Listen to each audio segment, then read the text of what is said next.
зовут Евгений, фамилия моя Милюков, мне 48 лет, и вот моя история.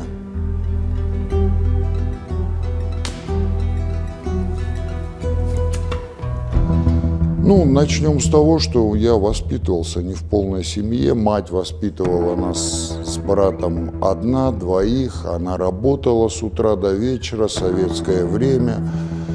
Смотреть, в принципе, за нами было некому. Ну, школа как бы такого должного тоже внимания не уделяла. Больше, в принципе, некому было. Ну и мы были предоставлены сами себе. И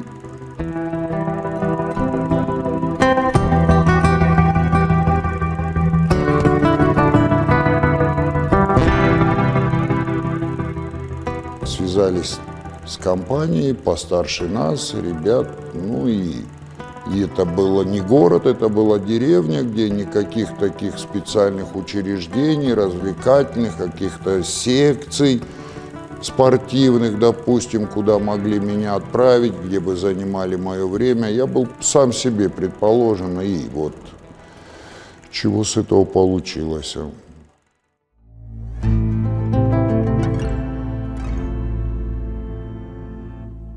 В итоге первый раз меня поймали в 97 году с проколами, тогда было усиление. Меня ничего не нашли, но у меня нашли проколы на руках, мне дали 15 суток с принудительными работами. Ну, то есть получилось так, что эти силовые методы только вырвали меня из жизни. И практически получается так, что дают мне вот год.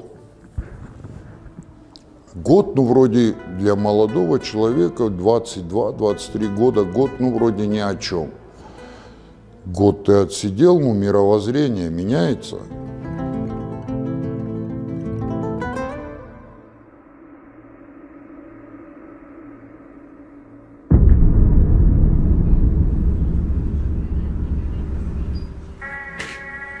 Тогда нам казалось это круто, мы сами для себя казались взрослыми, брутальными, ну, взрослые люди, мы колемся. Ну, по факту, что ты не спишь 4-5 дней, тебя изматывает, ты на глазах худеешь, ты не принимаешь адекватно реальность, ты живешь в каком-то параллельном мире. На тебя уже начинают это все замечать, начинают давление поднимать, начинают дома, скандалы на этом фоне. Ну, мы решили на тот момент, что опиум нас спасет. И потихонечку стали употреблять опиум, вроде как действие кардинально противоположное, он же депрессант, ты спокойный, ты никуда вроде не лезешь. Но опять же, ты желтый, ты страшный. Я последний раз освободился с стройки, вот, с Покровки. Стою вот на КПП. И я понимаю, что мне некуда идти. Если близкие родственники практически все поумирали, а кто есть, те будут рады, чтобы я не приехал. И я 2 года скитался по социальным общежитиям, 2 года как-то пересматривал. Слава Богу, есть вот НПО. Мне попалось на глаза объявление. Я переболел туберкулезом, пока находился последний срок 6 лет. Мне дали 9 лет за то, что я ранее судим. Они мне дали 9 лет. Хотя я был на тот момент единственный дееспособный человек во дворе. Мать лежала при смерти, онкология, врачи отказались. Я был в прострации, честно сказать, помощи никакой нету. Я сам не знаю, что делать. И я просто лежал и ждал. Рядышком постелил кровать и просто лежал и ждал, когда она умрет. Ну, они мне не дали такой возможности. Они меня посадили, они мне дали 9 лет. Вы понимаете, к нам не подходят как к людям. Не лучшая сторона человечества, но, как показывает история, закалываются в основном самые способные.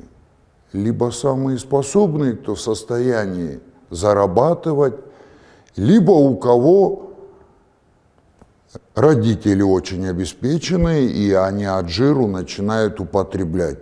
Ну, хорошо, если, как говорится, у богатого отца сына дурака не видать, правильно? А таким, как мы.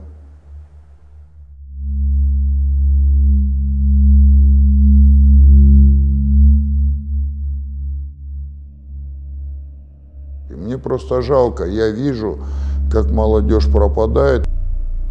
Если я умудрился, проколоться 25 лет регулярно, допустим, грубо взять, то при этих наркотиках 25 лет человек не проживет. И точка невозврата, есть такое понятие, после которого организм не восстанавливается.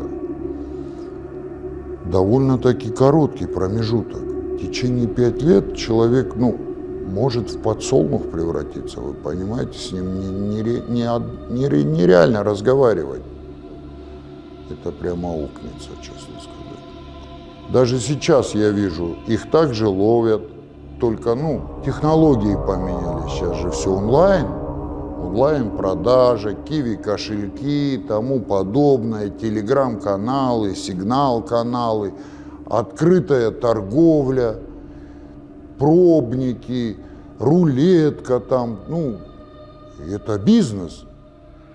Тем более, как практика показывает, распространители, они не находятся у нас на территории. Они где-то в России, где-то в Казахстане. И ловят, опять же, потребителей, опять же, молодежь, опять же, по 17 лет, по 16 лет.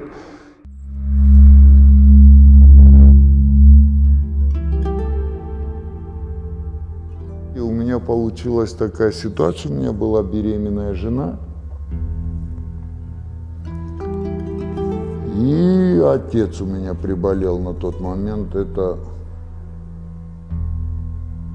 98-й год. 98-й год. Меня все-таки они поймали нас,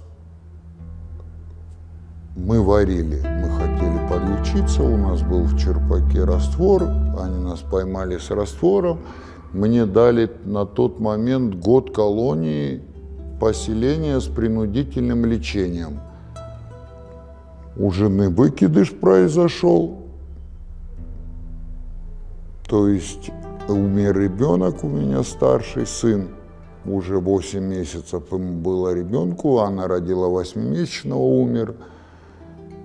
И умирает отец вот в этот момент, получается, я выхожу только с Централа, приехал, и на следующий день умирает отец. Ну и на этом фоне у меня получился срыв, я просто не вернулся на колонию поселения, и буквально мы похоронили, буквально через 2 месяца они меня поймали и дали мне 3 года, и по 336-й это побег, они мне дали 3 года за побег. Мы не лучшие, да, скажем так, но, по крайней мере, у меня 6 судимостей, у меня ни одной кражи нету. У меня, кроме употребления, вообще никаких нету дел. Я никого ни раз не обворовал, я никого не обманул. Я всю жизнь работаю.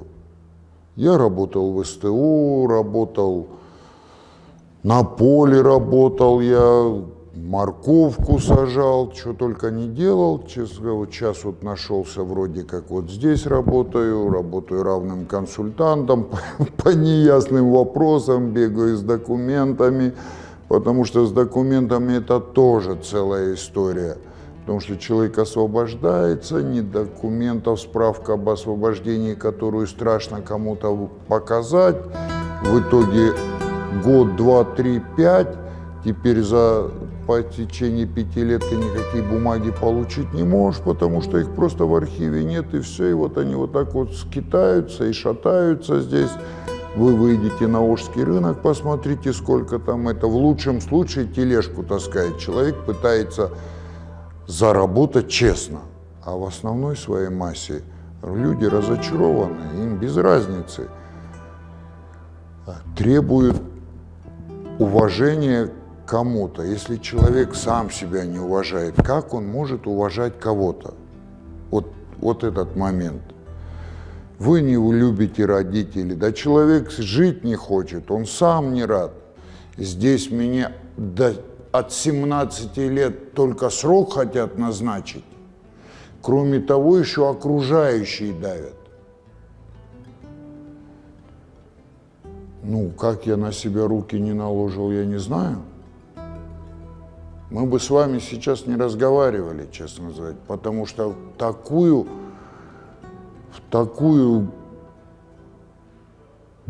галошу посадить человека, это надо, это я не знаю, с врагами иной раз так не будешь поступать. Сказать, что человек может справиться с этой проблемой, главное, чтобы наркотики не превышали твое самолюбие. И если ты скажешь нет наркотикам, то ты можешь и не употреблять. Другое дело, когда мы со своей слабохарактерностью не можем справиться, и поэтому у нас получается так. Я бросил употреблять наркотики после 25 лет употребления тяжелых наркотиков, опиума, героина. Но я нашел в себе силы, я себе сказал нет, и я бросил буквально со 180 грамм метадона, я в полгода уже все бросил. Поэтому я точно знаю, что выход есть.